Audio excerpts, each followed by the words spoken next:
ఆత్మీయ మనుషుని యొక్క 3 ముఖ్యమైన లక్షణములు. దేవుడు ఆశీర్వదించిన వ్యక్తి యొక్క ముఖ్యమైన ఉద్దేశము ఇతరులకు కూడా తప్పనిసరిగా అతను ఆశీర్వాదకరముగా ఉండవలెను అనేటువంటి సత్యము ఆత్మీయ మనుష్యుడు తప్పక తెలుసుకొని ఉండవలెను. మొదటిది, ఎందుకనగా దేవుడు అతనిని ఎంతో క్షమించెను. అతను కూడా సంతోషముతో మరియు వెంటనే తన ఎడల తప్పు చేసిన వారిని క్షమించును. రెండవదిగా, ఎందుకనగా దేవుడు అతనికి మేలుకరముగా ఉండెను. అతను కూడా ఇతరులకు మేలుకరముగా ఉండవలెను. మూడవదిగా, ఎందుకనగా అతడు దేవుని యొద్ద నుండి ఉచితముగా పొందెను. కాబట్టి అతడు కూడా ఉచితముగా పొందిన ఆశీర్వాదములు ఇతరులకు కూడా ఇవ్వవలెను. ఆత్మీయ మనుషుడు ఇతరుల యొక్క క్షేమము కొరకు లోతైన గమనమును కలిగియుండును. అతడు ఎల్లప్పుడూ తప్పిపోయిన వారి ఎడల, దుఃఖితుల ఎడల కనికరము కలిగి ఉండును.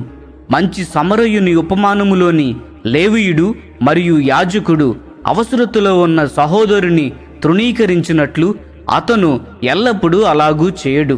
లూకాసు వార్త 10వ అధ్యాయము 30-37 వచనములు గమనించండి. దేవుడు ఎల్లప్పుడూ సాతాను బంధకాలలో చిక్కి ఉన్న వ్యక్తిని విడుదల చేయుటకు, అతనికి సహాయము చేయుటకు, అతనిని ఆశీర్వదించుటకు మరియు అతనిని లేవనెత్తుటకు దృష్టి ఉంచును. ఆత్మీయ మనుషుడు కూడా ఇటువంటి కనికరమే కలిగి ఉండును. తన యజమాని వలె ఆత్మీయ మనుష్యుడు కూడా సేవింపబడుటకు కాదు, కానీ సేవ చేయుట కోరుకొనును. ప్రభువైన యేసు ఆ ప్రాంతమంతా వెళ్ళి మేలు చేయుటకు మరియు ఎవరైతే అపవాది చేత పీడింపబడిన వారిని స్వస్థపరిచెను. అపోస్తుల కార్యములు 10వ అధ్యాయము 38వ వచనము గమనించండి. ఆత్మీయ మనుషుడు కూడా అదే విధముగా ఎల్లప్పుడూ మేలు చేయును. ఆత్మీయ మనుషుడు ఇతరులకు సేవ చేస్తున్నందుకు ఎటువంటి ధనమును లేక ఘనతను ఇతరుల నుండి ఎన్నడూ కోరుకొనడు. దేవుని వలె అతను కూడా అతని జీవితము మరియు పరిచర్య ఇతరులను ఆశీర్వదించుట కోరుకొనును. అతను ఎవరి నుండి ఎటువంటి బహుమతిని కాని లేక కానుకను గాని ఆశించడు. ఎందుకనగా అతను తన ప్రతి అవసరత కొరకు దేవుని మీద మాత్రమే ఆధారపడును.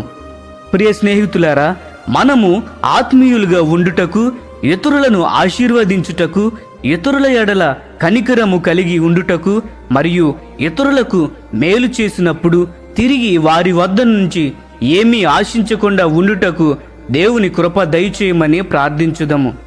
ఈ సందేశములు మీకు ఆశీర్వాదకరముగా ఉన్నట్లయితే లైక్ చేయండి, సబ్స్క్రైబ్ చేయండి.